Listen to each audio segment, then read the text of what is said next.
Since you took office, the price of essentials has increased. For example, a basket of groceries that cost $100 then now costs more than $120. And typical home prices have jumped more than 30%. What do you say to voters who feel they are worse off under your presidency than they were under President Trump? We got to take a look at what I was left when I became president and what Mr. Trump left me. We had an economy that was in free fall. The pandemic was so badly handled. Many people were dying. All he said was, it's not that serious. Just inject a little bleach into your arm. You'll be all right. The economy collapsed. There were no jobs. Unemployment rate rose to 15%. It was terrible.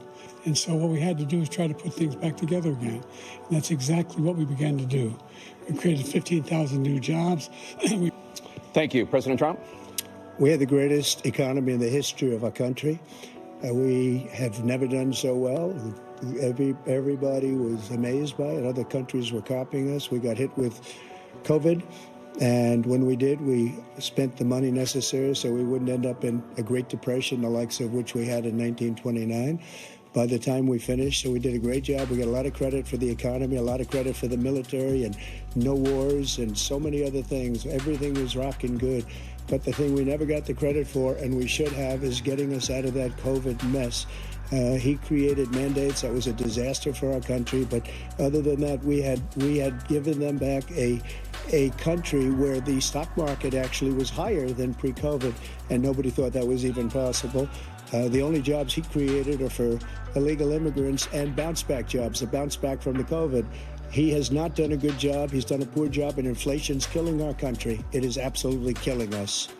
President Trump, I want to follow up if I can. Am I allowed to respond to him? Well, I'm going to ask you a follow-up. You can do whatever you want with the minute that we give you. I want to follow up. You want to impose a 10% tariff on all goods coming into the U.S. How will you ensure that that doesn't drive prices even higher? It's not going to drive them higher. It's just going to cause countries that have been ripping us off for years, like China and many others, in all fairness to China.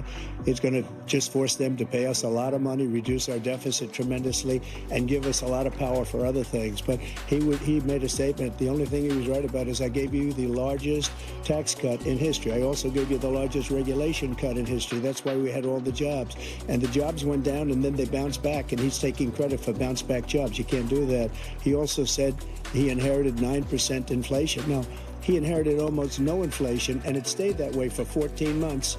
And then it blew up under his leadership because they spent money like a bunch of people that didn't know what they were doing, and they don't know what they were doing. It was the worst, probably the worst administration in history. There's never been. And as far as Afghanistan is concerned, I was getting out of Afghanistan, but we were getting out with dignity, with strength, with power. He got out. It was the most embarrassing day in the history of our country's life. President Trump, over the last 8 years, under both of your administrations, the national debt soared to record highs.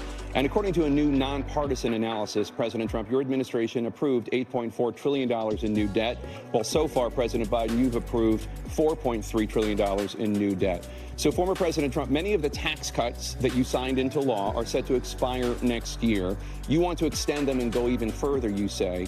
With the U.S. facing trillion-dollar deficits and record debt, why should top earners and corporations pay even less in taxes than they do now? Because the tax cuts spurred the greatest economy that we've ever seen just prior to COVID. And even after COVID, it was so strong that we were able to get through COVID much better than just about any other country.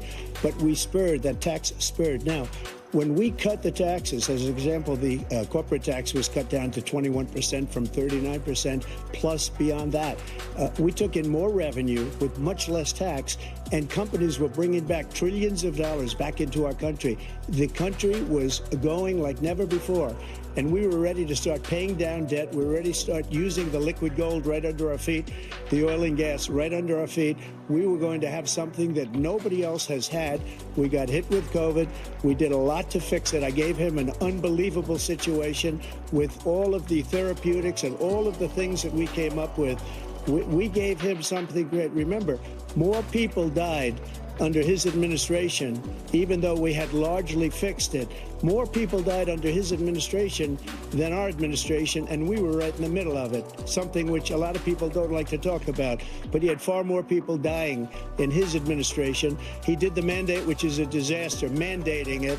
the vaccine went out, he did a mandate on the vaccine, which is the thing that people most objected to about the vaccine. And he did a very poor job, just a very poor job.